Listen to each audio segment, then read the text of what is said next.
In the heart of Manhattan once stood two giants, twin towers rising 110 stories into the sky, each stretching 1,368 feet above lower Manhattan. For a brief moment, they were the tallest buildings on Earth. The World Trade Center was hailed as the last great monument of the Rockefeller era, a cathedral of steel and glass symbolizing American power, ambition, and capitalism itself. But beneath this triumph lay a forgotten story, a story of erased neighborhoods, of hundreds of small businesses wiped from the city map, of ordinary people forced aside for a vision they never asked for. These towers were not built on empty land. They rose from the ruins of a community no one was meant to remember. When World War II ended in 1945, America entered an era of prosperity. Soldiers returned home, families grew, and suburbs spread rapidly across the country. For a time, it seemed cities would flourish alongside this expansion, but Manhattan told a different story. By the late 1940s, corporate headquarters began abandoning Lower Manhattan for suburban office parks in Connecticut and Westchester County. Executives preferred campuses with parking lots over aging buildings reached by subway. Tax incentives only accelerated the shift. Throughout the 1950s, businesses left in waves. Once proud towers stood half empty. Property values fell. New York, the wealthiest city in America, watched its financial core slowly weaken. Nowhere was this decline more visible than south of Chambers Street. Built for a 19th-century economy, the area's narrow streets couldn't handle automobile traffic. Aging buildings lacked air conditioning, fast elevators, and modern infrastructure. Renovation costs were high. Relocation was cheaper. Yet within this fading district thrived one of the most vibrant business communities in the nation, Radio Row. Spanning 13 blocks between Cortlandt Street, Liberty Street, Church Street, and West Street, Radio Row had grown organically over 5 decades into America's largest electronics marketplace. Hundreds of small shops clustered together, radio repair stores, surplus military equipment dealers, vacuum tube sellers, wire suppliers, and early television retailers, creating a dense ecosystem unlike anything else in the country. Most businesses were family-owned. Many shopkeepers were immigrants or first-generation Americans who built livelihoods from modest savings and relentless work. Their stores occupied aging walk-ups, 4- and 5-story buildings constructed cheaply decades earlier. Storefront windows overflowed with tangled wires, glowing tubes, and strange mechanical devices. It wasn't beautiful, but it was alive. Radio Row wasn't just commerce, it was community. Knowledge passed from one counter to the next. Innovation thrived in cramped spaces. Entrepreneurs built futures with soldering irons and spare parts. But to city planners, it looked like decay. As New York searched desperately for a symbol of renewal, powerful figures proposed something unprecedented, a massive trade complex that would reassert Manhattan's dominance on the global stage, and Radio Row stood directly in the way. What followed was not simply redevelopment, it was erasure. Hundreds of businesses were condemned, families were displaced, a living neighborhood vanished beneath demolition crews, replaced by towers that promised prosperity but carried with them the ghosts of everything they destroyed. The World Trade Center would become one of the most iconic structures on Earth, but its foundations were laid on a story few were ever told, a story of ambition, sacrifice, and a community erased in the name of progress. And that story deserves to be remembered. Behind the cluttered storefronts of Radio Row, something extraordinary was happening. Shelves overflowed with vacuum tubes, wires, switches, and circuit boards. Second floors buzzed with workshops where technicians performed delicate repairs by hand. Upper levels doubled as storage spaces or modest apartments. Nothing about the architecture suggested permanence or prestige, but everything worked exactly as it needed to. Radio Row thrived not because it was beautiful, but because it was functional. Dense, informal, and alive. Electronics enthusiasts traveled from across the northeastern United States just to walk these streets. Here, you could find rare components manufacturers had discontinued years earlier. Shopkeepers carried decades of hard-earned knowledge and willingly explained how circuits worked to anyone curious enough to ask. Students from nearby technical schools searched for parts to build experimental devices. Engineers from major corporations quietly stopped by to source materials for prototype development. Innovation wasn't happening in glass towers, it was happening over cluttered counters and soldering benches. But Radio Row was more than a marketplace, it was a community. Shop owners built deep networks with competitors based on mutual trust and shared survival. If one store didn't carry a part, they sent customers down the block to someone who did. Information flowed freely about suppliers, new technologies, market trends. Many proprietors had once been employees in other Radio Row shops before saving enough to open their own businesses. The neighborhood sustained itself, it regulated itself, and it remained profitable without outside intervention. By 1955, Radio Row employed roughly 30,000 people. That number included owners, technicians, sales clerks, delivery drivers, and office staff. Annual sales likely reached tens of millions of dollars. Though exact records were never compiled, these businesses paid property, payroll, and sales taxes that supported New York City at a time when other revenue streams were shrinking. This wasn't urban decay, it was economic life, dense, imperfect, but thriving. Radio Row also served a deeper purpose. Before formal electronics engineering programs became widespread, this neighborhood functioned as a living classroom. Technical knowledge passed from generation to generation through apprenticeship. A teenager fascinated by radios could get hired as a shop assistant and learn the trade by watching repairs, asking questions, and working alongside experienced technicians. Those skills could support families for decades. For many, Radio Row wasn't just a workplace, it was a future. But none of this impressed the people deciding New York's fate. To urban planners and politicians surveying Lower Manhattan, Radio Row looked like exactly what needed to disappear. The buildings were old, the streets were congested, the businesses were small-scale. While the neighborhood generated revenue, it didn't project the image of a modern global city rising into the post-war era. It didn't look powerful. It didn't look impressive. And in a city obsessed with reinvention, appearances mattered. David Rockefeller saw Radio Row differently. He didn't see clutter. He saw opportunity. He saw some of the most valuable land in Lower Manhattan occupied by businesses that could be relocated or erased. He saw a blank canvas. Most importantly, he saw that he had the wealth, influence, and connections necessary to act on that vision. Born in 1915, David Rockefeller was the youngest son of John D. Rockefeller, Jr. By the time he came of age, the family fortune had expanded far beyond oil into banking, real estate, and philanthropy. The Rockefellers weren't just rich, they were an American institution. Their name opened doors that remained closed to ordinary elites. David studied economics at Harvard and earned a doctorate from the University of Chicago. He served briefly in military intelligence during World War II before joining Chase National Bank in 1946. Over the next decade, he climbed steadily through its ranks.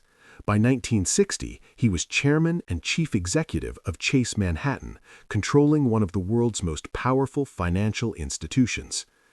His office stood in the financial district. His family owned substantial real estate throughout Lower Manhattan. And when property values began declining in the early 1950s, Rockefeller faced a choice. He could accept the deterioration and gradually divest, or he could attempt something far more ambitious, reversing the decline entirely through massive intervention requiring government power on a scale New York had never seen. In 1956, Rockefeller organized the Downtown Lower Manhattan Association. Its name suggested a broad civic coalition. In reality, it functioned as a private planning group controlled by Rockefeller and a small circle of major property owners whose investments would benefit directly from redevelopment.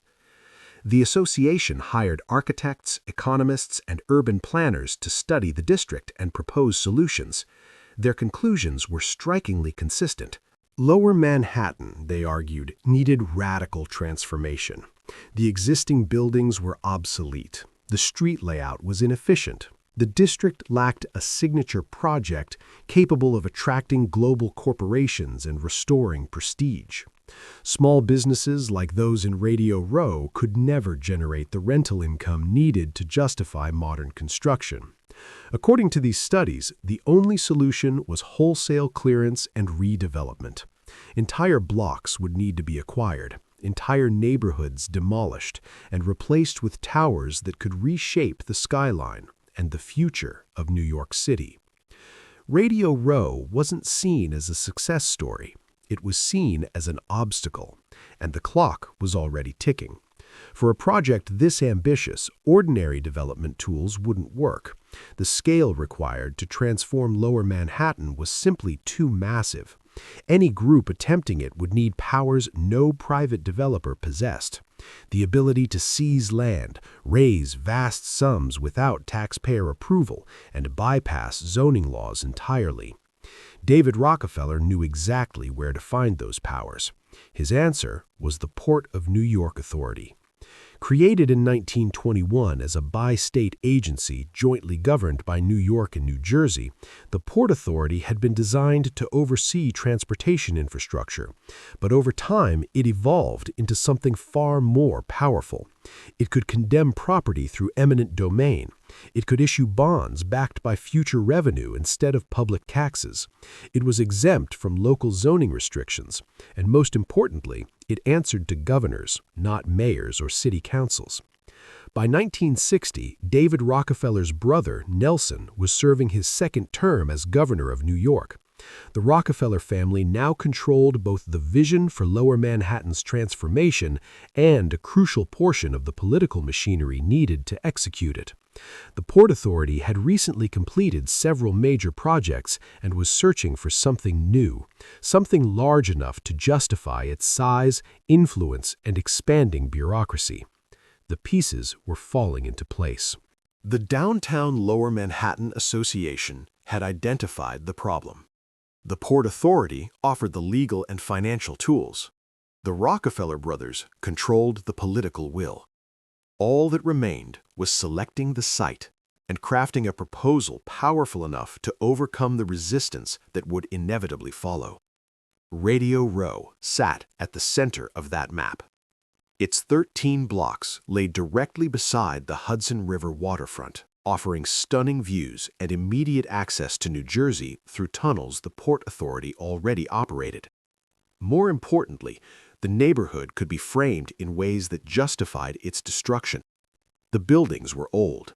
The businesses were small. The area could be labeled blighted without much public outrage. Few people outside the electronics world would mourn its loss.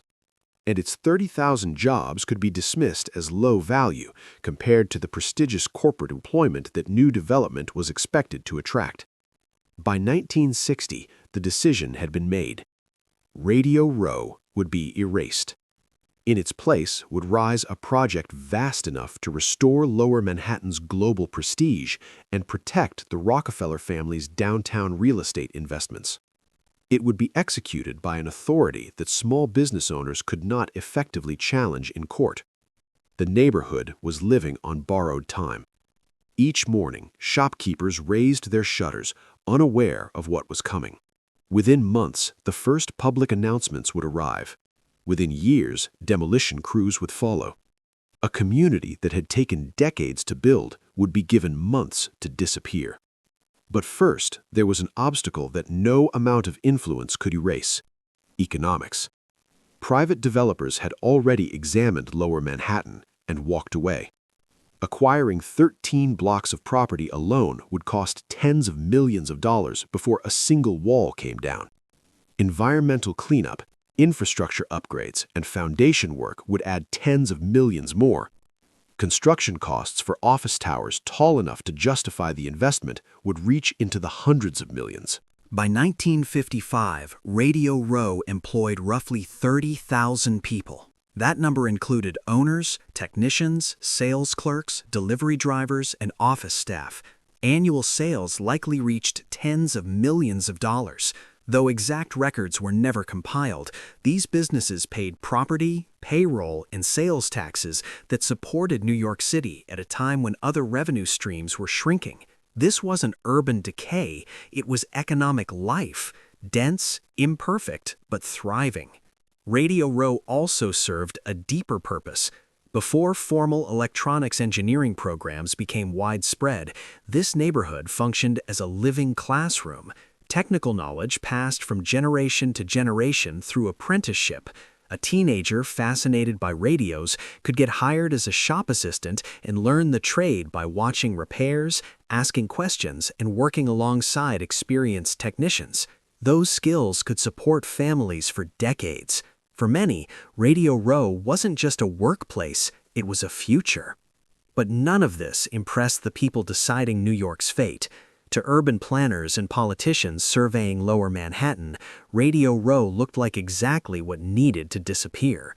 The buildings were old, the streets were congested, the businesses were small-scale.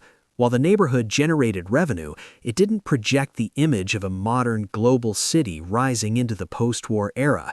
It didn't look powerful. It didn't look impressive. And in a city obsessed with reinvention, appearances mattered. David Rockefeller saw Radio Row differently. Even if a developer could raise that capital, the market simply wasn't there. Companies were leaving Manhattan for suburban campuses, not signing long-term leases in aging downtown districts. Convincing tenants to commit to an unfashionable location would be nearly impossible. The financial risk was staggering. No private entity would accept those odds. The city government couldn't help. New York was already running deep budget deficits. Mayor Robert Wagner had no funds for massive redevelopment projects. The city struggled just to maintain existing infrastructure, let alone finance the construction of what would become the tallest buildings on Earth. Municipal bonds might cover smaller initiatives, but nothing remotely close to what Rockefeller envisioned. That left only one institution: the Port Authority. The agency possessed access to massive capital through revenue bonds backed by bridge and tunnel tolls. It had legal powers that transcended municipal limits, and most importantly, it had a problem of its own. By 1960, the Port Authority had largely completed its original mission. The George Washington Bridge spanned the Hudson. Tunnels connected Manhattan to New Jersey beneath the river. Port facilities had been modernized on both sides. With few major transportation projects remaining, the agency risked becoming irrelevant, and irrelevance in bureaucratic institutions is fatal. Austin Tobin, the Port Authority's powerful executive director, understood this better than anyone. During 2 decades of leadership, he had transformed the agency into a quasi-governmental corporation with immense influence. But Tobin also knew that organizations either grow or die. Standing still meant losing top engineers and administrators to other agencies. It meant watching political influence evaporate as lawmakers questioned why such a powerful institution still needed such broad authority. Without a major new mission, the Port Authority's future was uncertain. The World Trade Center proposal solved all of that. It offered Tobin a massive construction project that would employ Port Authority staff for years. It promised a landmark development that would enhance the agency's prestige, and most importantly, it came with a financial structure that could theoretically pay for itself through tenant rents, requiring no taxpayer subsidy. To Rockefeller, it was the perfect vehicle. To Tobin, it was institutional survival. Together, they formed a partnership that could reshape Manhattan's skyline and rewrite the future of Lower Manhattan. What made the plan so powerful wasn't just its ambition, it was the machinery behind it. The Port Authority could condemn land without city approval. It could raise hundreds of millions in financing without voter referendums. It could bypass zoning laws and political deadlock. It operated above the usual constraints of democracy, accountable only to governors, insulated from local opposition. For Radio Row's shopkeepers, this meant something terrifying. There would be no meaningful appeals process, no city council vote to delay demolition, no legal pathway to stop the project. Their neighborhood wasn't just targeted for redevelopment, it had been marked for elimination by an authority designed to override resistance. By the time the public learned what was happening, the outcome was already sealed. Radio Row wasn't competing with another developer, it was competing with the state itself. And the state, armed with eminent domain, unlimited financing tools, and political backing at the highest levels, was about to win.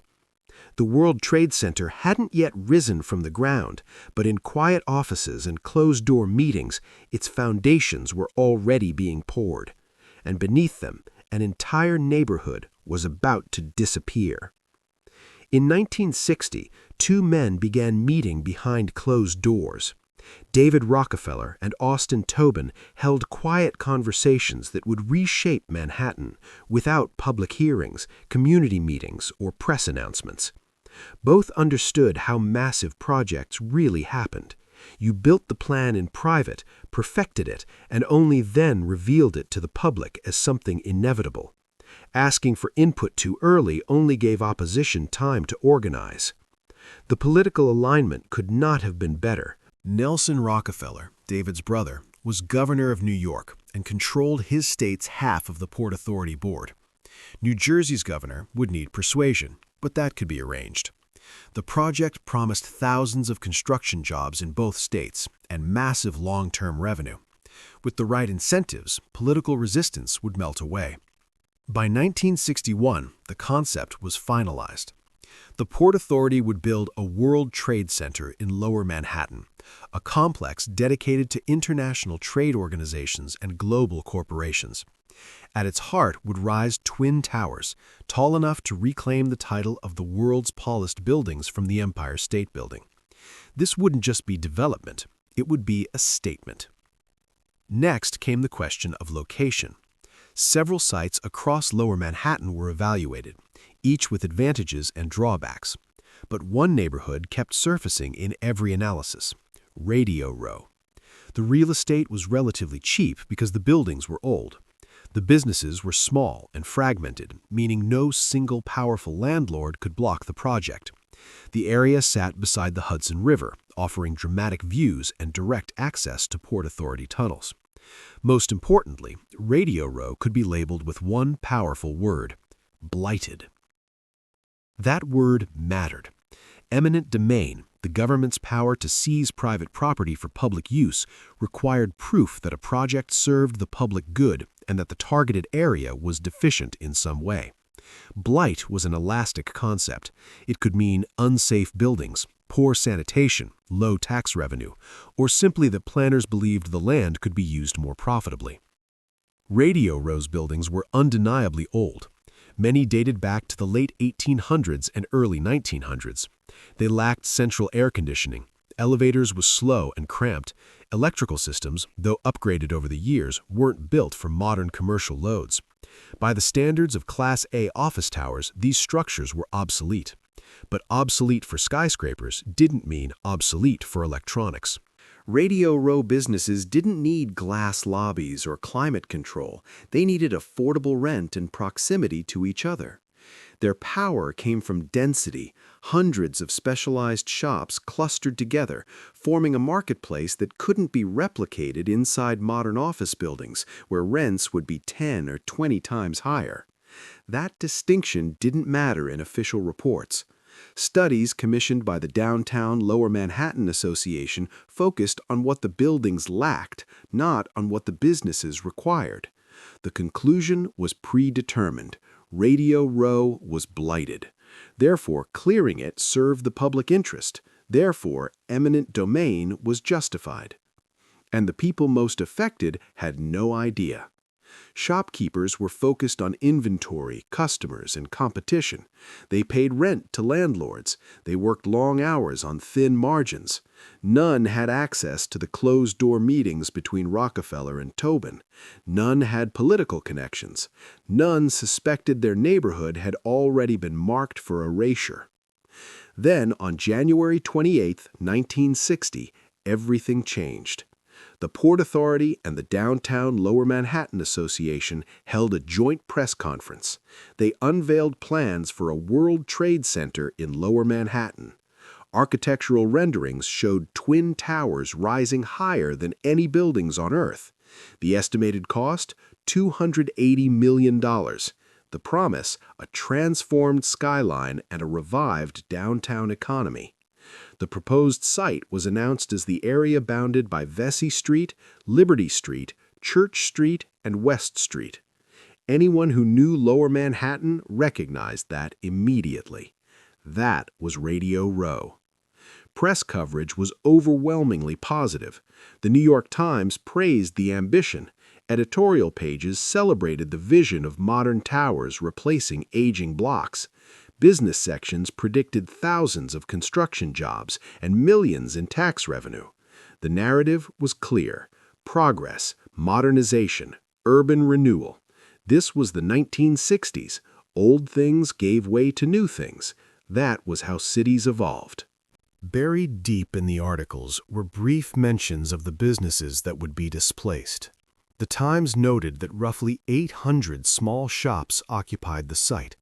Job losses were described vaguely as several thousand, though no firm count was established. The tone suggested unfortunate but temporary disruptions, necessary sacrifices on the road to something greater. No one asked what would happen to those businesses. Radio Row shop owners learned about the project the same way everyone else did, by opening the morning paper. No one from the Port Authority called them. No city official warned them. No letter arrived in the mail. The first sign that their livelihoods had been scheduled for demolition was a headline. For many, the shock was devastating. Oscar Nadell owned a radio parts store on Cortlandt Street. He had operated there for more than 30 years. His father had started the business. Oscar had inherited it, expanded it, and raised his family on its income. The shop employed several workers. Revenue wasn't spectacular, but it was steady, reliable, and honest. Now, without consultation or notice, he was being told his life's work stood in the way of progress. And he wasn't alone. Hundreds of business owners faced the same realization at the same moment. Decades of labor, communities built from scratch, networks of suppliers and customers, all erased with a single press conference. The towers weren't yet built, but Radio Row had already been condemned. And for the people who worked there, the future no longer felt like opportunity. It felt like eviction. The building wasn't impressive. It had no marble lobby, no polished facade, no architectural ambition, but the rent was affordable and the location was perfect for the electronics trade. For Oscar Nadell, that was everything. His radio parts shop on Cortlandt Street didn't need luxury. It needed customers, foot traffic, and proximity to suppliers. And for decades, it had worked. Then he opened the newspaper. The announcement felt unreal at first. His building was scheduled for demolition. His business would be forced to relocate. Compensation would be determined by appraisals conducted by the very agency that wanted to take his property, the Port Authority. There would be no negotiation, no vote, no choice. The government had decided his shop was in the way. Nadell began calling other shop owners. The conversations were frantic, confused, and urgent. Could the Port Authority really do this? What rights did they have? Could they fight the condemnation? Where would they go? How much would they be paid? Who could they even speak to for answers? No one had any.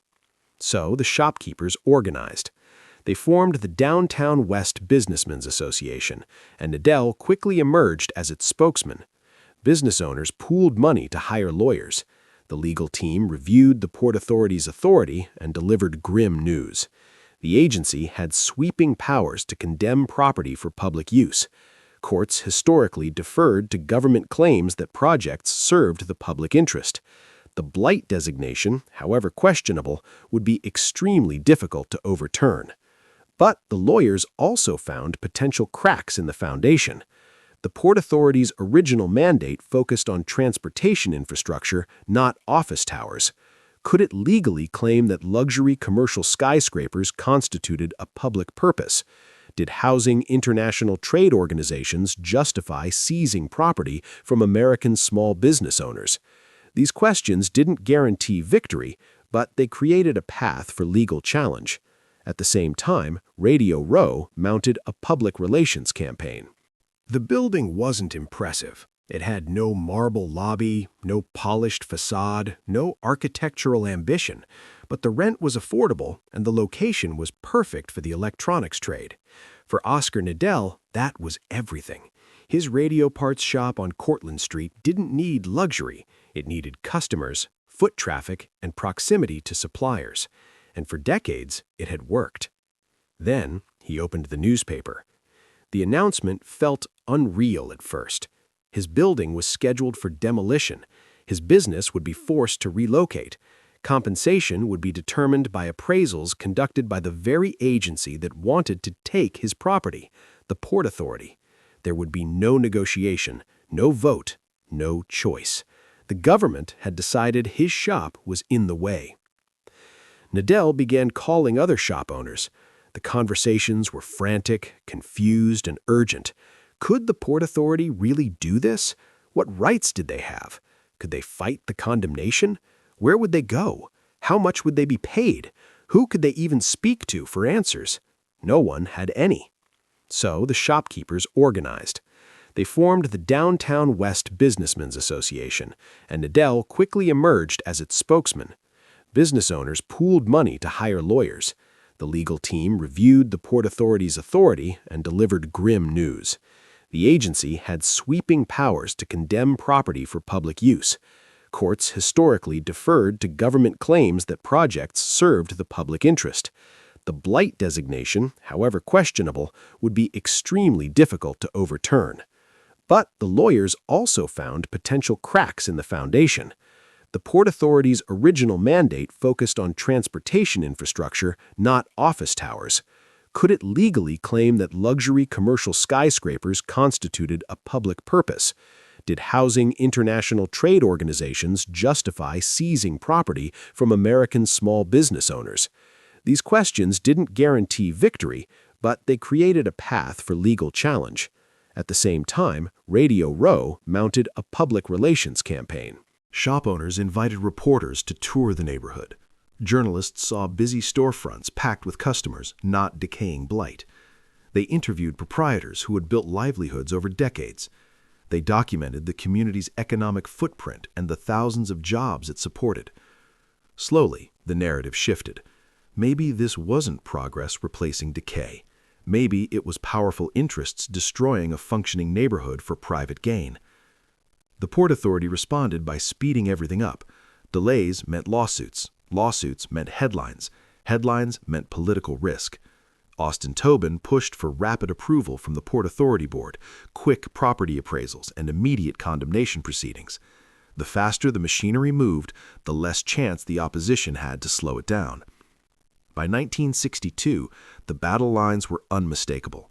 The Port Authority and Rockefeller interests had power, money, and political access. Radio Row business owners had justice, but little else. They could file lawsuits, hold press conferences, and plead with elected officials, but they couldn't stop the Port Authority from issuing bonds.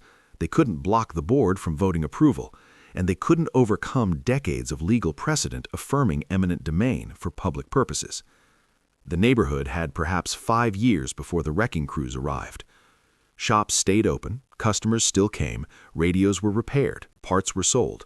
But everyone understood that Radio Row was living on borrowed time. Its fate had been decided years earlier in private meetings between Rockefeller and Tobin.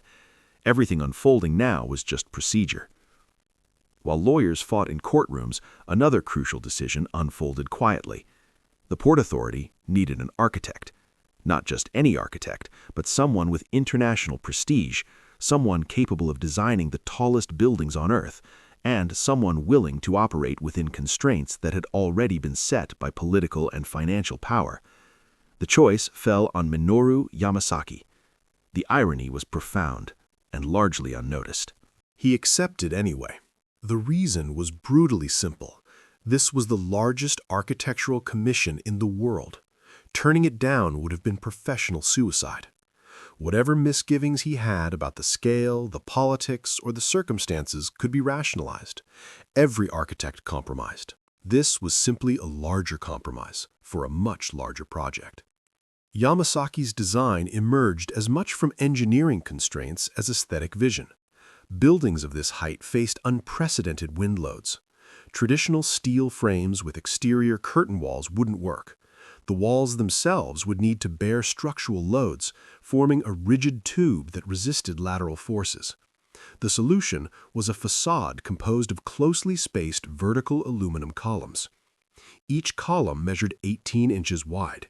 They stood just 22 inches apart. Together, they created a dense vertical rhythm, making the towers appear wrapped in metallic fabric.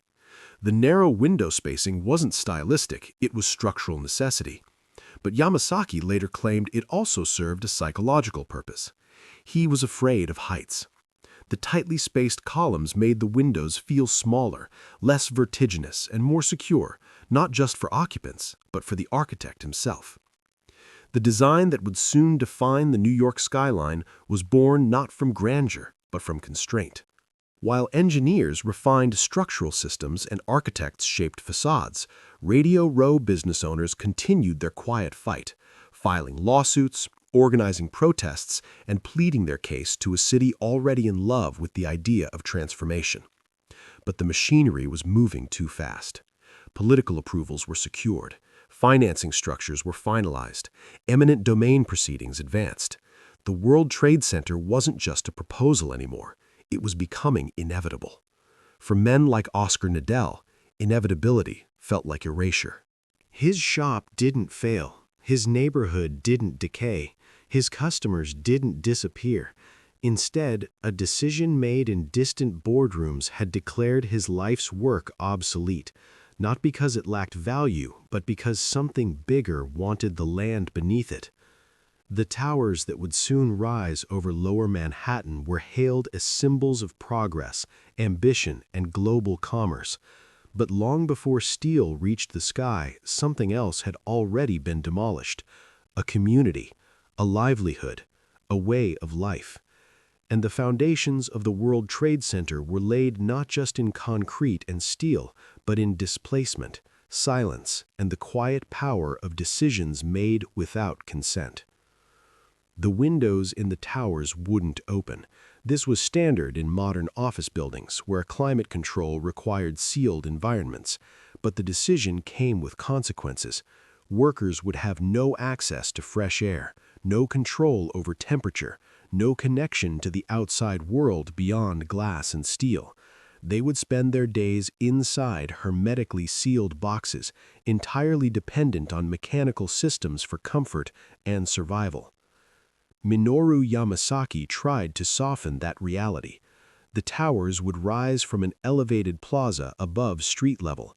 The plaza would feature fountains, sculpture, and trees, a public space meant to invite people in rather than intimidate them. The ground floors would include restaurants and shops, encouraging movement and gathering. Inside, the lobbies would soar upward with light-filled ceilings, designed to make visitors feel they were entering somewhere meaningful, not merely another office building. But no amount of aesthetic refinement could change the fundamental nature of the project. Each tower would house approximately 50,000 workers, a concentration unprecedented in architectural history. The elevators alone posed a near impossible challenge. Traditional elevator systems couldn't efficiently serve 110 floors, so Yamasaki and his engineering team developed a sky lobby system. Express elevators would carry passengers to transfer floors on the 44th and 78th levels, where they would switch to local elevators serving specific zones. From an engineering perspective, it was brilliant. From a human perspective, it was alienating. Workers would occupy identical floors stacked endlessly above one another. They would have no control over air, temperature, or light beyond what the building systems allowed.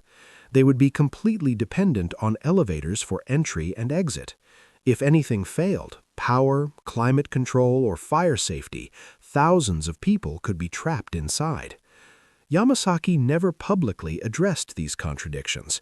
In interviews, he spoke instead about elegance, proportion, and the play of light across aluminum surfaces.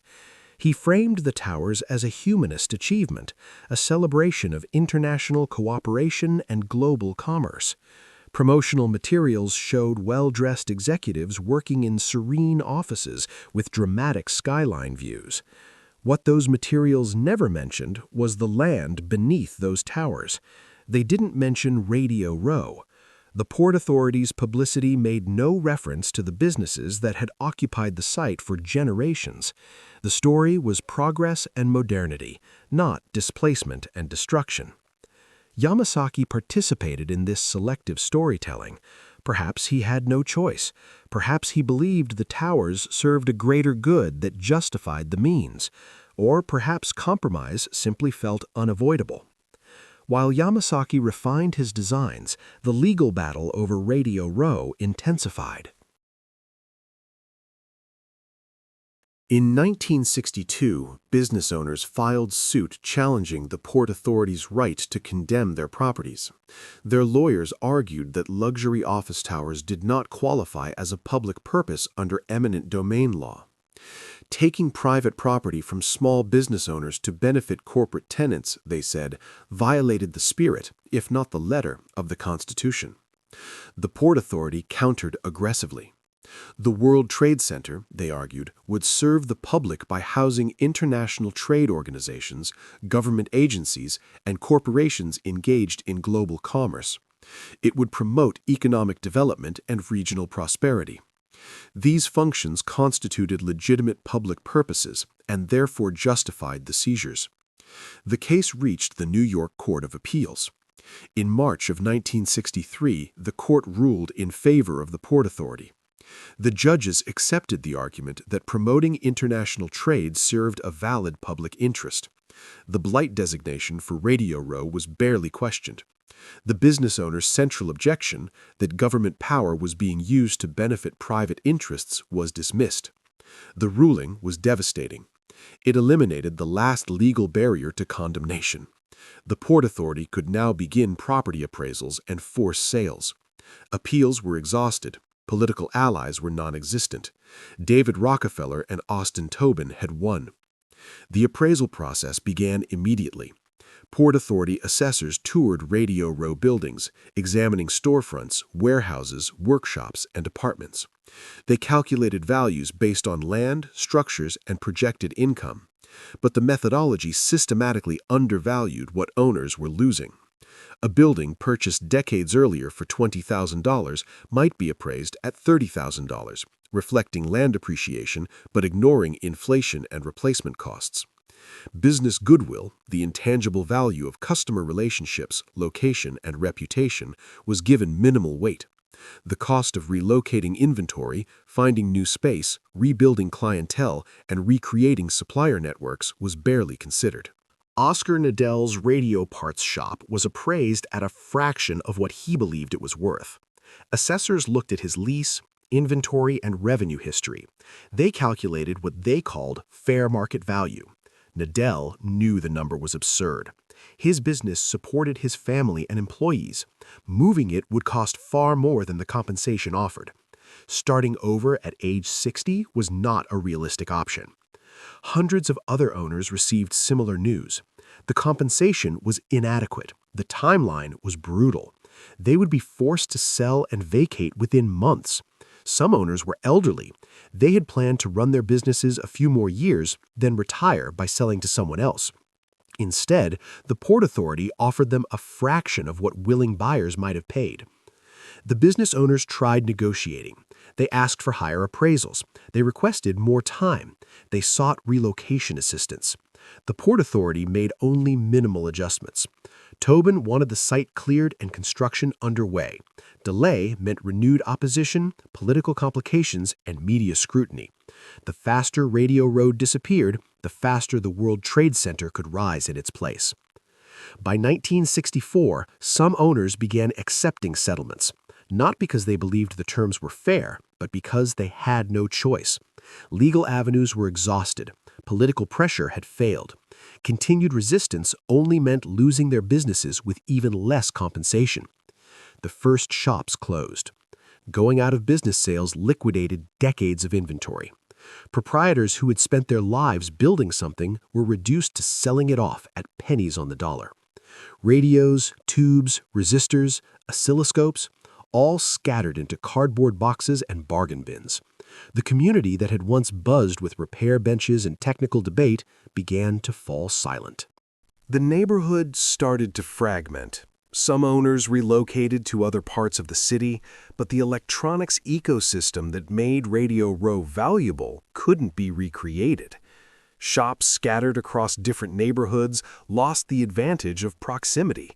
Customers who once walked from store to store comparing prices and parts now had to travel across boroughs. The dense marketplace that fueled innovation was gone. Other owners simply retired. They took the inadequate compensation and gave up. Finding new locations, negotiating leases, rebuilding customer bases, the effort felt overwhelming, especially for older proprietors who had already invested decades.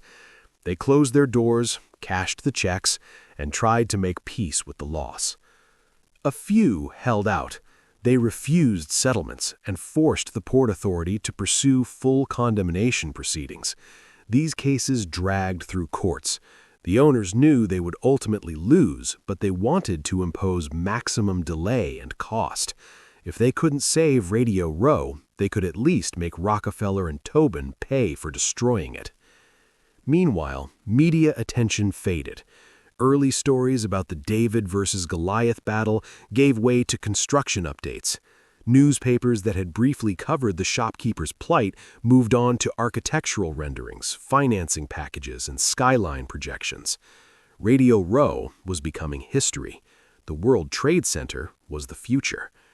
Readers wanted stories about towers, not about the people being erased to build them. By 1965, the outcome was inevitable. Demolition would begin within months. Radio Row would cease to exist. Minoru Yamasaki's towers would rise on land cleared through government power wielded on behalf of private interests. The wrecking crews arrived in March of 1966. Walls came down, storefronts disappeared, workshops were gutted, apartments were emptied. What had once been America's largest electronics marketplace, a neighborhood built over decades by immigrants, tinkerers, engineers, and small entrepreneurs, was reduced to rubble. Soon, steel columns would rise in its place.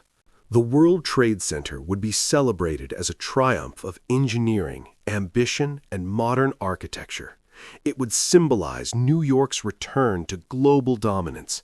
It would stand as proof that cities could reinvent themselves through bold vision and monumental scale.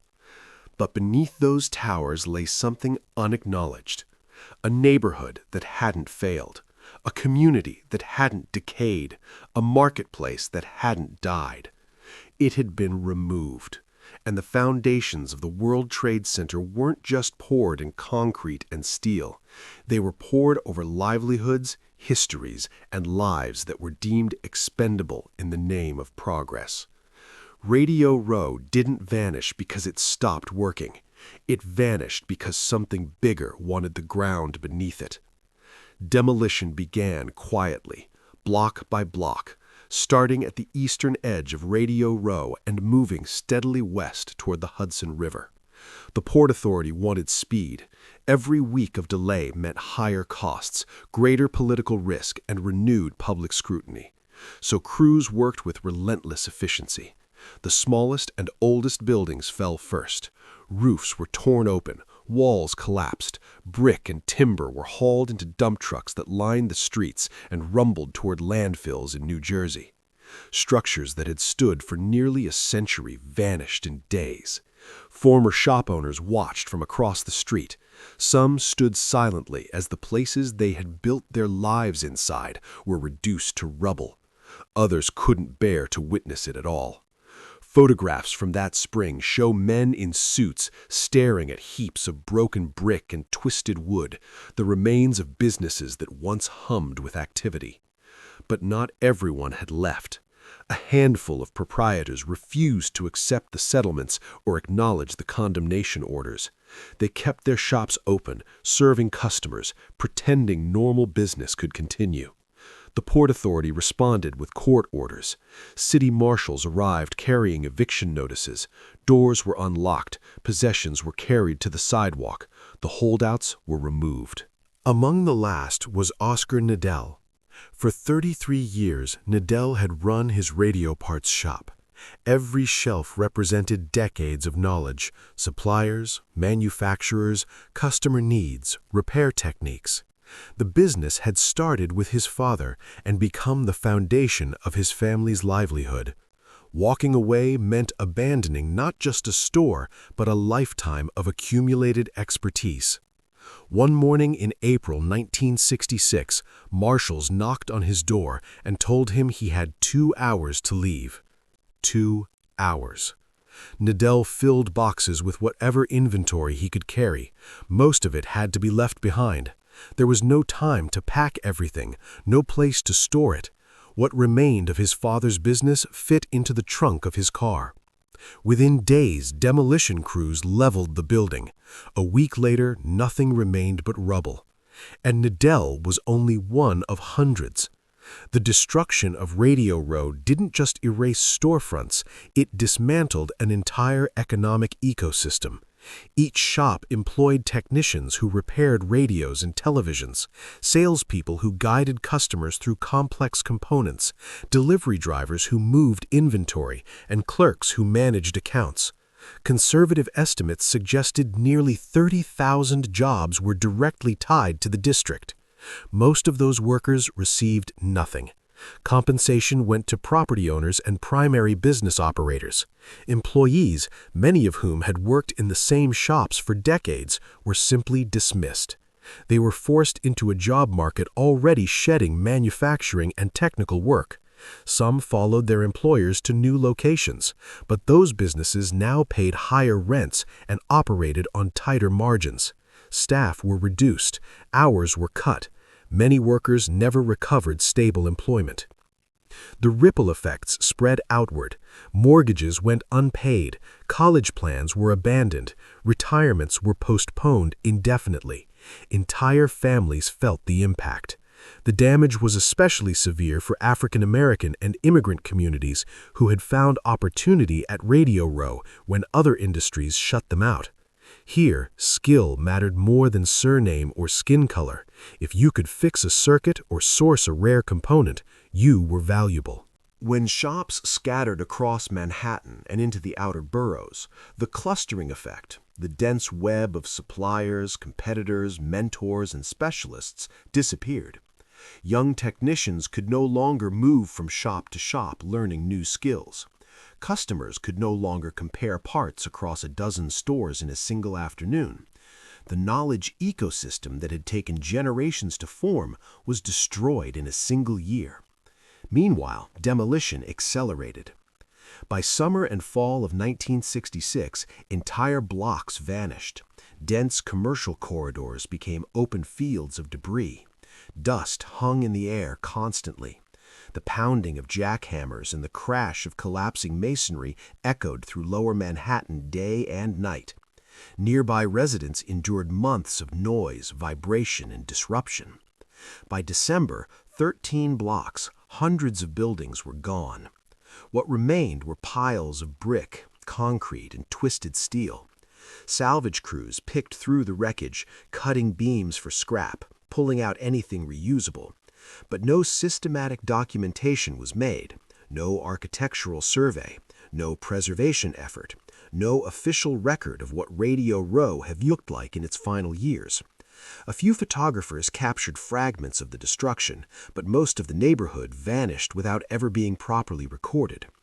Radio Row wasn't just demolished, it was erased. And so was its story. Newspapers moved on quickly. Early coverage of the shopkeepers' legal battles faded into construction updates and architectural renderings. Articles now focused on the engineering marvel of the future towers.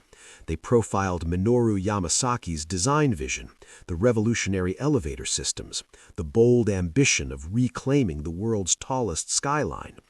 Radio Row appeared only as a footnote, a necessary clearing operation if it was mentioned at all. But clearing the site created a new problem. The rubble from nearly 800 demolished buildings far exceeded expectations. Hauling it all to New Jersey landfills would cost millions and take months, time the Port Authority didn't want to lose. So officials made a faster decision. They dumped it into the Hudson River. Truckload after truckload of crushed brick, shattered concrete, splintered wood, and broken glass was pushed into the water along the western edge of the site. The remains of Radio Row were literally buried offshore. Over time, the dumping created 23 acres of new landfill, extending Manhattan's shoreline westward. That land would later become Battery Park City. The neighborhood destroyed to build the World Trade Center became the foundation for another development, not metaphorically, but physically. Environmental regulations that would later make such dumping illegal didn't exist in the 1960s. Critics raised concerns about water quality and marine life, but their objections carried little weight. Expedience ruled the day. Progress required speed. The rubble had to go somewhere, and the river was convenient. By early 1967, the site was clear. 13 blocks of lower Manhattan stood empty, scraped down to bedrock, ready for excavation. The shops were gone, the buildings were gone, the workers were scattered. Radio Row existed only in memory, in fading photographs, in courtroom transcripts, and in the stories of people who had once walked those streets carrying vacuum tubes, oscilloscopes, and spare parts. The World Trade Center would rise on that cleared land, hailed as a triumph of engineering and ambition. But beneath its foundations lay something else, a neighborhood dismantled not by fire or disaster, but by policy. A community erased not because it failed, but because it stood in the way of something larger. Radio Row wasn't dying, it was taken. And in the rush to build the future, almost no one stopped to record what had been lost. David Rockefeller never publicly acknowledged what had been sacrificed to make the World Trade Center possible. In interviews and speeches, he spoke of urban renewal, economic revival, and New York's destiny as a global city. He never mentioned the neighborhood that had been erased. Austin Tobin followed the same script. Port Authority press releases celebrated the start of construction on the largest building project in history, highlighting engineering ambition, job creation, and civic prestige. The fact that 800 functioning businesses had stood on that land only months earlier was treated as irrelevant. Minoru Yamasaki joined this silence. In public, he discussed proportion, light, and human scale. He spoke of hope, optimism, and architecture that could inspire. He never spoke of Radio Row or of the people displaced to make his towers possible. The narrative was progress, not loss. Modernity, not memory. With demolition complete, the cleared land waited for the next phase. What followed would become one of the most ambitious engineering undertakings of the 20th century. Excavation had to reach bedrock nearly 70 feet below street level. But bedrock in lower Manhattan lay beneath centuries of soil and landfill, and just 300 feet west flowed the Hudson River. Digging a pit that deep so close to the water would normally allow groundwater to pour in, turning the site into a lake. Traditional methods wouldn't work. Engineers needed a solution that would let them dig while holding back the river. The answer was something called a slurry wall, a technique used in Europe but never before attempted at this scale in the United States. Crews would dig a trench around the entire perimeter of the site and fill it immediately with a thick slurry made of water and bentonite clay. The slurry would exert enough pressure to keep the trench walls from collapsing. Once the trench reached bedrock, workers would lower steel reinforcement cages into the slurry and pump in concrete. As the concrete displaced the slurry, it hardened into a permanent underground wall, 3 feet thick and anchored into bedrock 70 feet below street level. When finished, the wall would encircle the entire 16-acre site, forming a watertight barrier between the excavation and the Hudson River. Only then could digging begin safely inside. Construction of the slurry wall started in early 1967. Specialized equipment was imported from Europe. The work proceeded in 20-foot sections, one segment at a time, with extraordinary precision. A single failure could collapse the wall, flood the site, and doom the entire project. Crews worked slowly, carefully, methodically, inch by inch, as the perimeter of the future World Trade Center took shape underground. The excavation that followed was staggering. Approximately 1.2 million cubic yards of soil and rock were removed, enough to fill hundreds of Olympic-sized swimming pools. And just like the demolished buildings of Radio Row before it, much of that material didn't go to landfills, it went into the Hudson River. Day after day, trucks carried earth to the waterfront, where bulldozers pushed it into the water, extending Manhattan's shoreline even farther west. By late 1968, the excavation was complete. 16 acres of bedrock lay exposed inside a massive pit, sealed off from the river by the slurry wall. The foundation phase could finally begin. Workers poured tens of thousands of cubic yards of concrete to create the base that would support the towers. At the same time, steel fabrication was already underway thousands of miles away. Mills in the Pacific Northwest were producing the structural components that would soon define the skyline of New York City. The World Trade Center's design departed radically from traditional skyscraper construction. Most tall buildings used steel frames with columns distributed throughout the interior, but Yamasaki and his engineers chose a tube structure instead. Closely spaced steel columns along the exterior walls would carry most of the load, allowing for vast, column-free floor spaces inside. Each tower would have 240 exterior columns. These columns weren't installed one by one. They were fabricated as massive prefabricated units, 3 columns joined together spanning 3 floors, each weighing about 22 tons. Once completed, they were loaded onto rail cars and shipped across the country, a journey that took weeks. Coordination was critical. Steel production, transportation, foundation work, and crane placement had to align perfectly. Any disruption could stall the entire project. The first steel rose in August of 1968. Ironworkers guided the massive column units into place, bolting them to the foundation and to each other as the skeletal outline of the North Tower began to emerge. Slowly, the dense vertical rhythm of columns envisioned by Yamasaki became visible against the sky. 6 months later, construction began on the South Tower. The Port Authority staggered the bills to spread out costs and apply lessons learned from the first tower to the second. But progress came at a human price. Ironworkers operated hundreds of feet above the ground, often in extreme weather. Wind was a constant threat. Manhattan's position at the convergence of rivers produced unpredictable gusts that could destabilize cranes, steel beams, and workers alike. Safety equipment by modern standards was primitive. Harnesses were limited, netting was sparse, falls were not uncommon.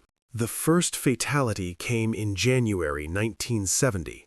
Carl Coe, an ironworker, fell from the 44th floor. He was 36 years old. He left behind a wife and children. The Port Authority issued statements about safety procedures. Construction resumed the next day. More deaths followed. The exact number remains disputed. Port Authority records acknowledge some fatalities, but historians believe others were excluded, particularly workers who survived initial injuries but later died in hospitals. Estimates range from 6 to more than a dozen lives lost during construction. Each death represented a family shattered. These were skilled tradesmen performing dangerous work for wages that barely sustained middle-class lives. They built the towers that would become symbols of American power and ambition, and some paid for that achievement with their lives. Yet the project advanced relentlessly. By 1970, both towers were climbing rapidly above the Manhattan skyline. Their scale became impossible to ignore. At 80 stories, they were already taller than every building in Lower Manhattan except each other. Their clean lines and sheer verticality announced the arrival of something unprecedented, structures not just taller, but fundamentally different in form and ambition. But with height came cost. The original estimate for the World Trade Center, $280 million, quickly proved unrealistic. The slurry wall, the excavation, the unprecedented steel fabrication, the logistics of transporting massive components across the country, and the complexity of working in dense urban conditions drove expenses sharply upward. Cost overruns mounted almost immediately. What had been envisioned as a bold but manageable civic project was becoming one of the most expensive construction efforts in American history. Still, none of this slowed momentum. The moral questions, whether it was justifiable to seize land from hundreds of small business owners to construct luxury office towers, whether the destruction of Radio Row truly served a public purpose, were no longer part of the conversation. The courts had ruled. Lower Manhattan was no longer the center of corporate New York. Midtown had taken over. Park Avenue, 6th Avenue, Madison Avenue, these were the addresses that signaled prestige. Law firms, banks, and major corporations clustered near their competitors, clients, and social networks. That gravitational pull was powerful, and the World Trade Center sat far outside it. The location had another problem: isolation. Subway access was limited compared to Midtown. The surrounding neighborhood shut down after business hours. There were few restaurants, little retail, no nightlife, and almost no cultural life. Workers who came to the towers during the day would leave at 5 o'clock, stepping into streets that felt deserted. The buildings weren't integrated into the city. They felt like monuments placed on an empty stage. The Port Authority had commissioned studies predicting strong demand from companies involved in international trade. These projections proved wildly optimistic. Corporations engaged in global commerce saw no special advantage in occupying space inside a building called the World Trade Center. What they wanted was efficient telecommunications, easy transportation, and proximity to partners, and Lower Manhattan offered none of that. By mid-1973, occupancy rates were disastrous. The Port Authority itself occupied large portions of the complex, effectively renting from itself to avoid the embarrassment of empty floors. The New York State government leased multiple floors as well, a favor arranged through Governor Rockefeller. These public tenants accounted for much of the occupied space. Private sector leasing, however, was nearly non-existent. Major corporations simply weren't interested. Real estate brokers struggled to schedule tours. Prospective tenants walked through the vast, sealed floors and declined. The buildings that were supposed to restore Lower Manhattan's prestige were being rejected by the very companies they were designed to attract. The financial consequences were severe. The Port Authority had borrowed nearly $900 million to build the towers. That debt had to be serviced through rental income, but with occupancy stuck below 50% and rising slowly, revenue fell far short of what was needed. To cover the shortfall, the authority diverted money from bridge and tunnel operations, funds originally meant for infrastructure maintenance. That created a political firestorm. The Port Authority was supposed to be self-sustaining. Commuters paid tolls with the understanding that their money funded roads, bridges, and tunnels, not empty office towers. Critics began pointing out that drivers were effectively subsidizing David Rockefeller's failed real estate gamble. Editorials turned sharp. Commentators began calling the complex Rockefeller's folly. Architectural criticism followed. Reviewers described Yamasaki's closely spaced columns as oppressive. The sealed windows and reliance on mechanical ventilation made the buildings feel sterile, even claustrophobic. Vertical coffins, some called them. The wind-swept plaza repelled pedestrians instead of inviting them. The towers were monumental but not welcoming, impressive but emotionally cold. There was one undeniable success. In December of 1973, the observation deck opened on the 110th floor of the South Tower. Tourists came in massive numbers. The views were spectacular, stretching across the city, the rivers, and beyond. The deck generated strong revenue and glowing press. For visitors, the towers delivered awe. But tourists couldn't fill millions of square feet of office space. The Port Authority intensified marketing. Brokers offered concessions, rents were reduced, terms were sweetened. Still, major corporations stayed away. And just as officials searched desperately for tenants, the broader economy collapsed beneath them. In 1973, the oil crisis sent energy prices soaring and plunged the country into recession. Corporations cut costs, expansion plans were shelved. Expensive new office leases in inconvenient locations were the last thing executives wanted. Vacancy rates across New York rose sharply, making the World Trade Center's problems even worse. And New York City itself was spiraling. Years of deficit spending, declining tax revenue, and generous labor contracts had created a financial time bomb. By 1975, the city was effectively bankrupt. Banks refused to extend credit, payrolls were threatened. The near collapse of America's largest city became a national crisis. Against that backdrop, the World Trade Center stood as a monument to ambition and miscalculation. It was the tallest complex on Earth. It had cost nearly $1 billion. It dominated the skyline. And yet, it struggled to fulfill its most basic purpose, attracting people willing to work inside it. The towers had been built to symbolize global commerce and American confidence. Instead, in their early years, they embodied something far more unsettling: the limits of power, the risks of hubris, and the human cost of grand visions imposed from above. And the story was only beginning. By the mid-1970s, New York City was fighting for survival, and so was the World Trade Center. President Gerald Ford initially refused federal assistance, leaving the city on the brink of collapse. When emergency loans finally arrived, they came with brutal conditions. Public services were slashed, thousands of workers were laid off, infrastructure crumbled, crime surged.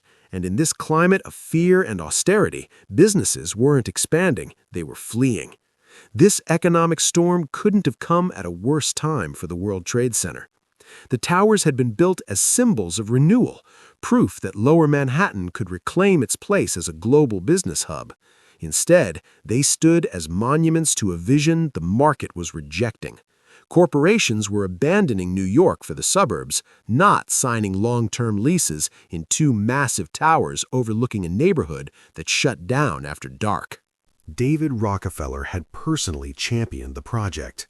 He believed the World Trade Center would revive downtown and anchor international commerce.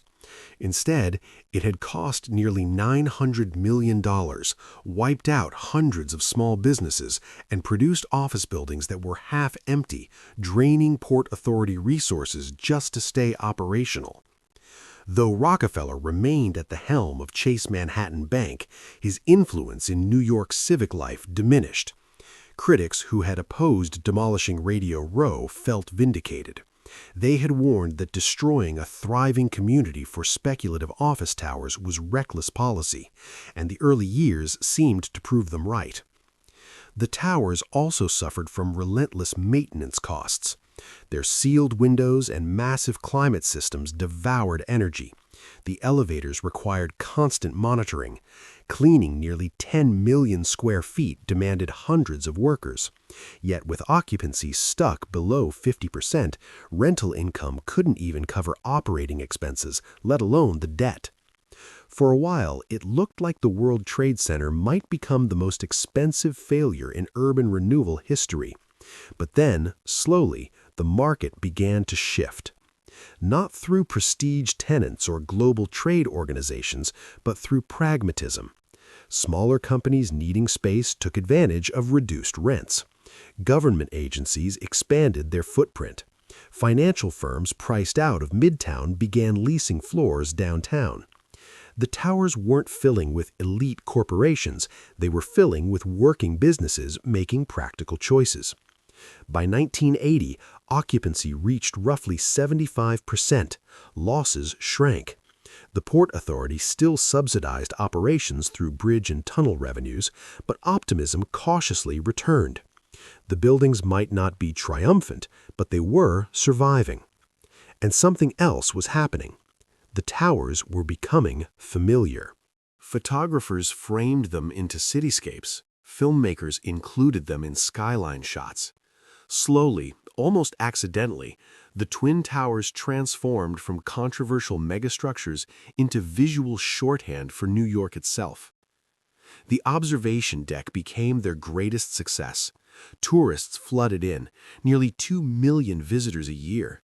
Windows on the World, the restaurant atop the North Tower, turned dining into spectacle. From that height, Manhattan revealed itself in ways the streets never could. The towers weren't just buildings anymore, they were experiences. Popular culture sealed their transformation. In the 1976 remake of King Kong, the giant ape didn't climb the Empire State Building, he climbed the South Tower. Helicopters circled, the city trembled below. That single sequence embedded the World Trade Center into global imagination in a way no government press release ever could. By the mid-1980s, occupancy reached 90%. Rental income finally covered operating costs and debt service. The financial disaster of the early years had been overcome, not through visionary planning, but through market adjustment. Rents fell to competitive levels. The tenant mix shifted. Financial services firms filled floor after floor. Law offices clustered nearby. Government agencies remained steady anchors. The international trade organizations that once justified the project were present, but no longer central. The towers had become ordinary office buildings. Yet their plaza developed a life of its own. Office workers ate lunch there on sunny days. Street performers drew crowds. Fritz Koenig's massive bronze sphere at the center became a meeting place, a landmark within a landmark. The space was still windswept and austere, but it was alive. Windows on the World attracted a different audience. Executives entertained clients. Couples celebrated milestones. Tourists splurged for views that stretched across boroughs and rivers. Sitting 107 floors above the city, watching Manhattan glow at dusk created a sense of height and scale that justified every dollar. But the towers carried a complicated symbolism.